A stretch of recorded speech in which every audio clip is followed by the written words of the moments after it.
ایک آدمی کا واقعہ لکھا ہے کہ اس نے اپنی بیٹی کو بڑا ناز نعمت سے پالا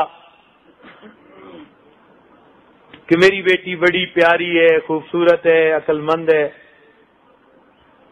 اور اس کو ماڈرن تعلیم دلوائی اور وہ بے پردہ پھرتی تھی۔ اللہ کی شان کے جوانی میں اس بچی کو موت آ گئی تو باپ نے خواب دیکھا،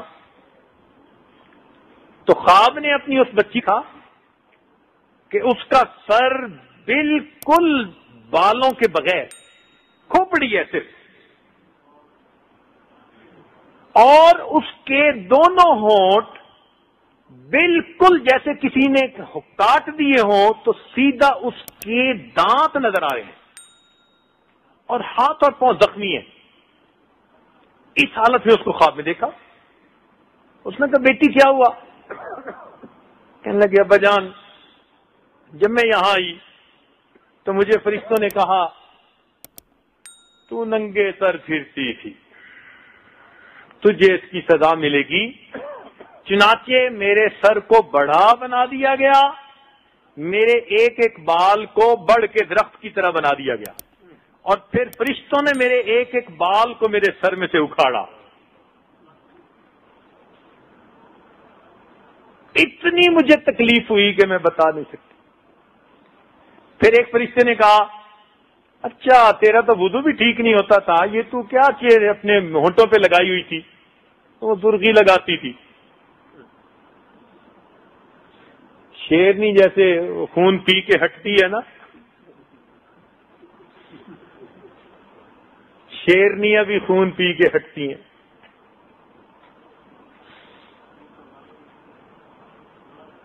تو انہوں نے وہ جو اوپر لپسٹک تھی اس کو اتارنے کے لیے جب اوپر کے میرے ہونٹ کو کھینچا تو میرے دانتوں تک پورا گوشت اس کے ساتھ کھنچ گیا، پھر نیچے کا کھینچا۔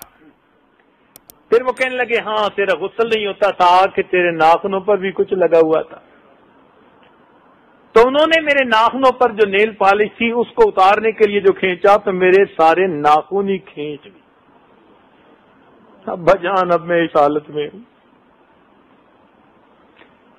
آج اگر اپنی بچیوں کو ہم دین اسلام کی تعلیم نہیں دیں گے تو کل ان بیچاریوں کے ساتھ پتہ نہیں آخرت میں کیا معاملہ ہوگا۔ مردوں کی ذمہ داری ہے کہ وہ اپنی بچیوں کو دینی تعلیم دلوائیں، تقوی پرہیزگاری کی زندگی سکھائیں، تاکہ اسی زندگی میں وہ اپنے رب کو منا سکیں، اپنی آخرت کو بنا سکیں۔ آج وقت ہے جتنا بھی بڑا کوئی گنہگار ہو اگر وہ توبہ کر لے گا، اللہ تعالیٰ اس کے زنا کا گناہ، اس کے جھوٹ کا گناہ، غیبت کا گناہ، جو بھی گناہ ہوگا اللہ تعالیٰ سب گناہوں کو معاف فرما دیں گے۔